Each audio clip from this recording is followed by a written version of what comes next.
we are proposing a tax break for Canadians over the coming months, because he's going to vote against that. They're taking care of themselves, fighting for their own personal self-interest.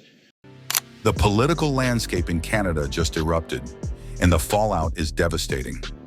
Once hailed as a beacon of progressive leadership, Prime Minister Justin Trudeau is now at the focus or center of attention of a political meltdown that has even his strongest supporters dropping. Just moments ago, new polling data revealed an unprecedented collapse in support for Trudeau's Liberal Party.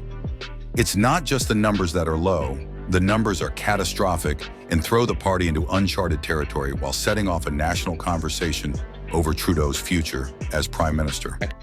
Today we saw the next episode of the chaotic clown show that is costing Canadians.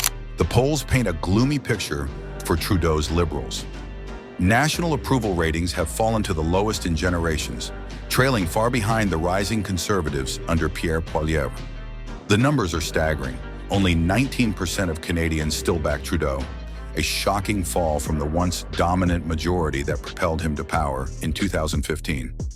Everywhere, regions that have been Liberal strongholds for generations are flipping, and fast. Look at all the players in this drama. They're taking care of themselves, fighting for their own personal self-interest while they embarrass the country, tank our dollar. While it's the suburbs of Toronto and Ontario where Liberals are losing their stronghold once deemed inaccessible, the Liberals have had Quebec voters in mass exodus fleeing Trudeau's lot.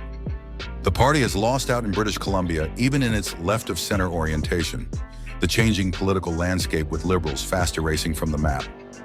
Former Finance Minister Peter MacKay talked about Trudeau's party as it is going in disarray. Sources behind closed doors describe Justin Trudeau as visibly shaken by the latest polling numbers. Reports indicate that the emergency meeting of senior Liberal Party officials, called in haste, turned into a fiery clash. Known publicly to be calm and composed, Trudeau apparently lost his cool and lashed out at advisors and blamed the media for unfairly targeting his government. Former Finance Minister further stated about Trudeau. We need somebody who is strong at the wheel, has their eye on the future, not their own political future, but that of our country. That doesn't appear to be what we are seeing coming from Justin. In a rare moment of unguarded emotion, Trudeau was overheard saying, "We're losing the country." The gravity of the situation is undeniable. For a leader who once commanded a room with charisma and optimism, the strain is beginning to show. His frustration is palpable, and the cracks in his leadership are widening. And it's time for Uncle Justin to go home. He's drunk. Here's a cab. It's time to go. Why are Canadians turning away from Trudeau? The reasons are as varied as they are devastating. From coast to coast, people are expressing anger, disappointment, and intense betrayal.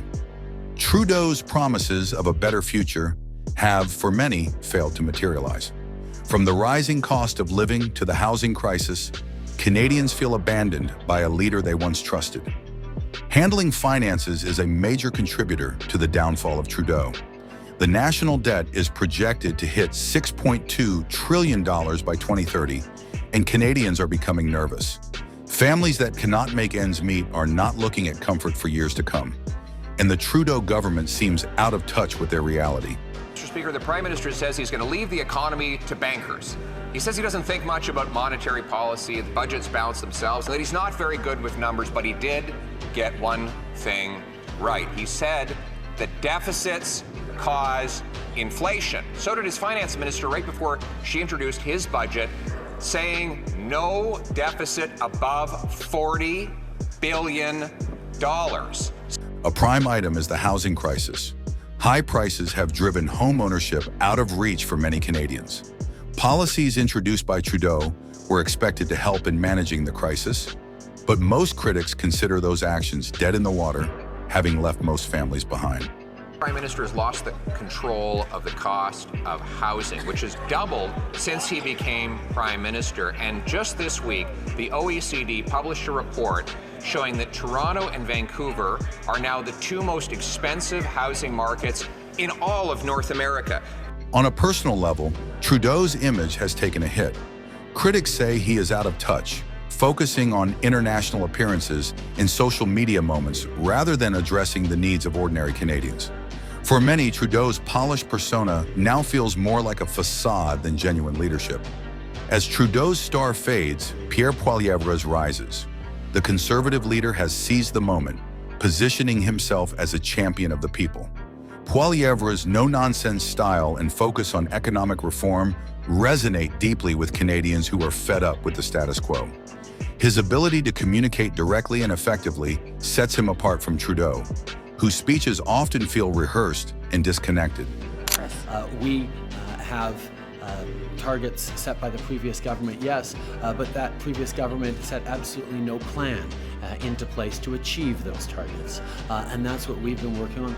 Under the leadership of Poilievre, the Conservative Party has scored high in the polls, with each assessment now showing a huge majority in the next election. His promise to tackle inflation, reduce taxes, and restore fiscal responsibility really means a lot to voters across the political spectrum.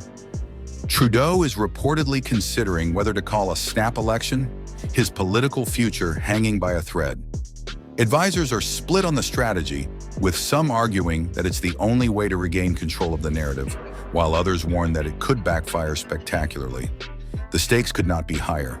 If Trudeau loses, it would not only mark the end of his tenure, but could also signal the collapse of the Liberal Party as a major political force. One of the Liberal MPs stated publicly on media that the message that I've been getting loud and clear and more strongly as time goes by is that it's time for him to go, and I agree. The leader of NDP, Jagmeet Singh, mentioned he wants to remove Trudeau soon. It depends on the votes, and so I want to make it very clear. Justin Trudeau has to go. He has to resign. And because of that, all options are on the table. The personal cost is increasingly evident to Trudeau. Friends and allies describe him as deeply wounded by the criticism and the weight of the job. For a leader who has thrived on public support, this wave of discontent is profoundly unsettling. Trudeau's legacy, once seen as a beacon of progress, is now threatened with being overshadowed by scandal, mismanagement, and public dissatisfaction. As Canadians steel themselves for what will likely prove one of the country's most watershed elections, many are left wondering whether or not Justin Trudeau can redeem himself, or is he going down in history as a prime example of how leaders can indeed burn their bridges, flying too close to the sun. One thing's for sure, however, Canadian politics will never again be the same. It is the story of a politician in crisis, but a reflection of the nation demanding much better from their leaders. So stay tuned, because this story isn't anywhere close to over.